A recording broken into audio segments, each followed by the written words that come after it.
In winter, we want our spaces to feel cozy, comfy, and warm. We want the cold to be left outside. But sometimes our spaces have some flaws. There are some design mistakes that can make your home feel cold, not only literally but also figuratively. So in this video I will talk about most common mistakes that make a space feel cold, and you need to check if they apply to your home.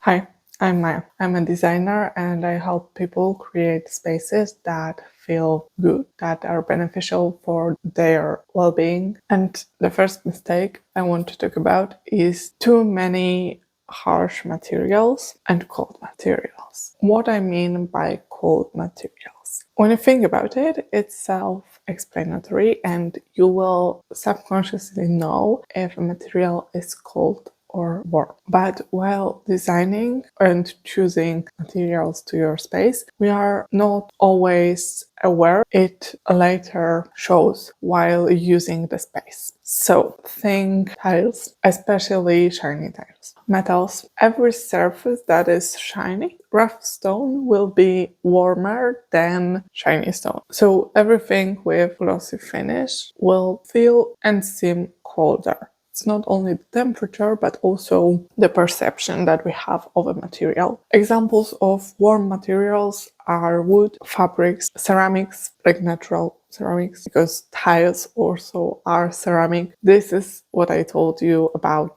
glossy finish and non-glossy finish. Why cold materials seem cold? It's not only about temperature, it's also about the reflection and the perception that we have. It not only reflects the light, which can be helpful and makes your space seem brighter, so they have advantages, but they also reflect sound and they create an echo in your space, and echoey space seems less inviting, more harsh. And lastly, glossy finishes feel more sterile and unwelcoming. I'm not saying that if you have a lot of tiles, you should get rid of them and redo your whole home. No, not at all. You can actually make the difference by adding few things and changing some bits and pieces without the whole remodeling of the space. If you have cold floors, you can add racks. If you have metal furniture, you can make sure that beside those you also have wooden furniture and you also have upholstered furniture, so that metal isn't the only material in your space. You want to make it more balanced, and if you want your space to feel more inviting, you should have a larger percentage of those warmer materials. A second mistake is using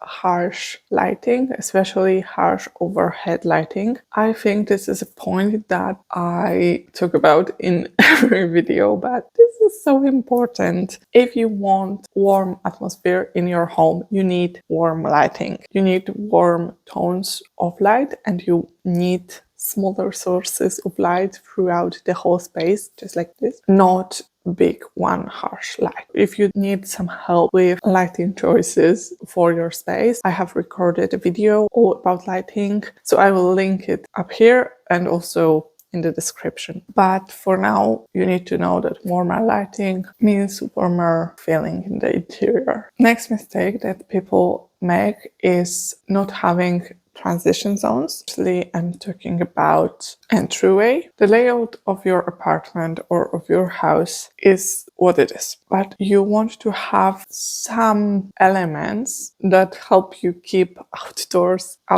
Simple hooks for coats, a shelf for your shoes, especially in cold, muddy days. Make sure that you have a space that helps you transition from outdoors to indoors. It will help you to keep this coziness inside. Next mistake is lack of soft elements. This corresponds a little bit with the first mistake about cold materials, but it's more about filling your space with layers of fabric, the same way that you would put on a lot of layers to keep yourself warm when you go outside. You want to put a lot of layers in your space. Not only soft elements are helping with feeling cozy, but also they help with acoustics, which I have mentioned earlier. They make the space feel quieter and calmer, which signals safety to your brain. Some examples of soft elements are rug, curtains, cushions, blankets, upholstered furniture, textile hangings on the wall that are trendy this year. Here's a video on 2026 trends. These soft elements actually bring me to the next point, which is poor thermal isolation. You most likely aren't able to change the construction of your building, but you can make sure to add some thermal isolation to your space if you have bad thermal isolation, and if you have ability to do some renovations, small renovations at your home, you can look into some styrofoam wall panels that will add this additional layer of protection from cold, but this is a larger thing. What I believe everyone can do is to add more textiles and these soft elements that I was talking about earlier, but in strategic ways. You can add heavier curtains to isolate yourself from the windows and to prevent cold air from coming inside. It will create this additional barrier. You can also use a curtain on your front doors so that you have this additional layer of isolation, especially if you have older doors that aren't thermally isolated. All the textile wall hangings and rugs will add you this layer of isolation. Also, I actually haven't seen it in use by anyone that I know, but I have seen it multiple times on the internet and magazines, whatever. I believe it was also old trick to put some fabrics under the ceiling to isolate it. I believe if done correctly, it can add more interest to your space visually as well and make it more cozy, again, more cocoon-like and warmer. By adding thermal isolation, you also make your home and make your space more sustainable, and maybe you will save some money on heat. Next mistake is a little bit different, and it's about not hitting people. You need to remember that it's not actually about having a warm space, but it's about feeling warm in a space. So having more focus on what you are doing in a space and where are you spending the most of the time, and making sure that you are comfortable and that you feel warm in those areas is really important, especially if you work from home. It's super common to get colder when you are spending long hours by the desk